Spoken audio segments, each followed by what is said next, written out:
السلام عليكم ورحمة الله. ازيكم عاملين ايه؟ يا رب تكونوا بخير. وكل سنة وانتم طيبين، وبشكر كل الناس اللي دخلوا في القناة معايا، ويا رب اكون عند حسن ظنكم. وان شاء الله الفيديوهات اللي جاية بإذن الله ان شاء الله تعجبكم.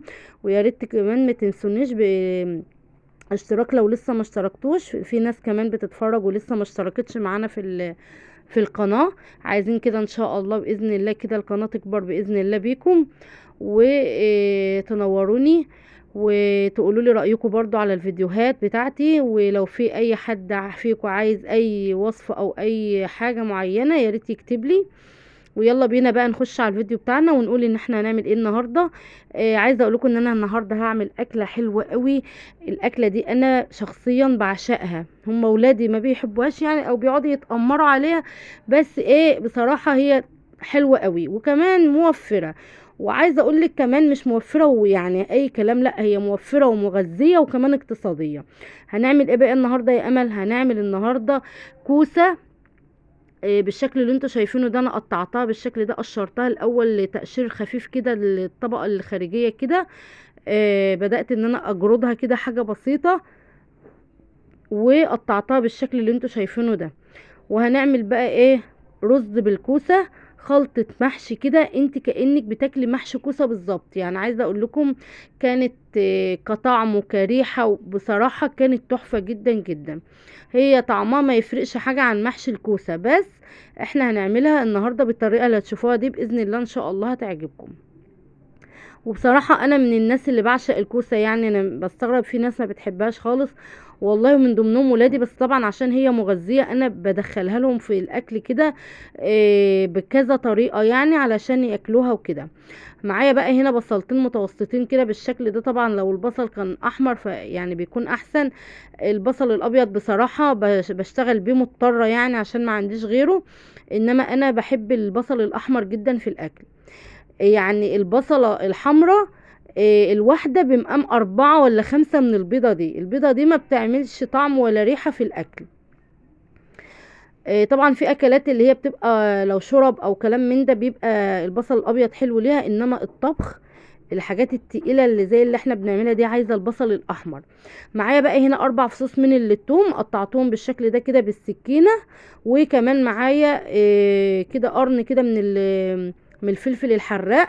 طبعا تقدري تستغنى عنه لو انتي ما بتحبيش الاكل حراق، بس انا متعوده ومعوده عيالي على الاكل الحراق يعني. هخرطها كده بالشكل ده كده، كله ايه بره النار، يعني كل خراطي الثوم وخراطي البصل وخراطي كل حاجه بره النار. معايا بقى هنا دورق من الطماطم بالشكل ده. طبعا انا نسيت هنا احط الغطا بتاع الدورق، بس الحمد لله قدر الله ما شاء فعل، يعني الدنيا ايه ما اتبهدلتش ولا حاجه، لحقنا الموضوع يعني. اخدنا بقى الفلفل والبصل والثوم كل ده على النار، وحطينا كميه زيت كده حلوه. وبدات ان انا اقلب بقى في الخضار بتاعي او في البصل بتاعي كده لحد ما يدبل. انا مش عايزاه ياخد لون، انا يا دوبك بس عايزاه يدبل شويه بالشكل ده كده اهو. بادئ كده يخش ان هو ايه في ان هو يدبل وياخد لون بسيط جدا اهو بالشكل ده كده تمام قوي. هنبتدي بقى ننزل بالبهارات بتاعتنا. معايا هنا مكعبين من مرقة الدجاج بتديلها طعم حلو قوي بصراحة. ومعايا معلقة كده كبيرة كده من الكمون، وعايزه وكمان كزبره ناشفه ورشه بسيطه من الشطه. وكمان عايزه اقول لكم ان انا بحط شويه كمان من الفلفل الاسود، بس بصراحه للمصداقيه يعني ما كانش عندي في التوقيت ده وما فيش حد كان ينزل ان هو يجيب لي في الوقت ده، فاشتغلت على طول وكان طعمها تحفه جدا بصراحه، ما حسيتش باي تأثير يعني. وهنقلب البهارات كده بالشكل ده في البصله. عايزه اقول لكم ان الخطوه دي بتفرق جدا، دايما اقول لكم الموضوع ده يا جماعه صدقوني.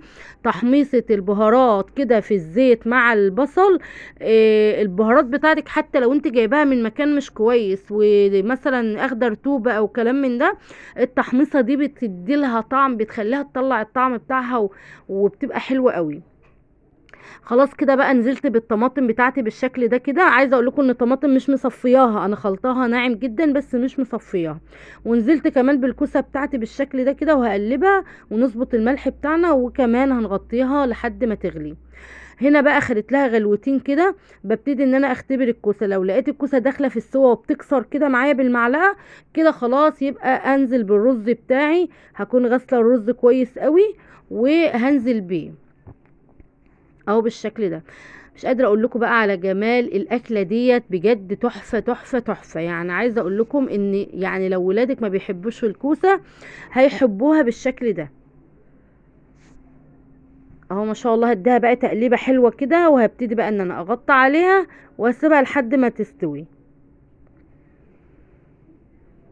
ما شاء الله بدأت تتشرب معايا. الحركة بقى اللي هتنقل الطعم في حتة تانية خالص، هي بقى شوية خضرة كده، كان عندي خضرة متفرزة، فقمت بقى ايه حطاه كده حتة خضرة كده حلوة كده، ودفنتها كده جوه الرز، وبدأت ان انا افكك فيها. طبعا الرز بتاعي كان لسه يعني داخل ان هو يتشرب، كان لسه فيه شوية صوص زي ما انتوا شايفين كده. بدأت بقى ان انا اقلب كده بالشكل ده، وادخل الخضرة كده في الرز.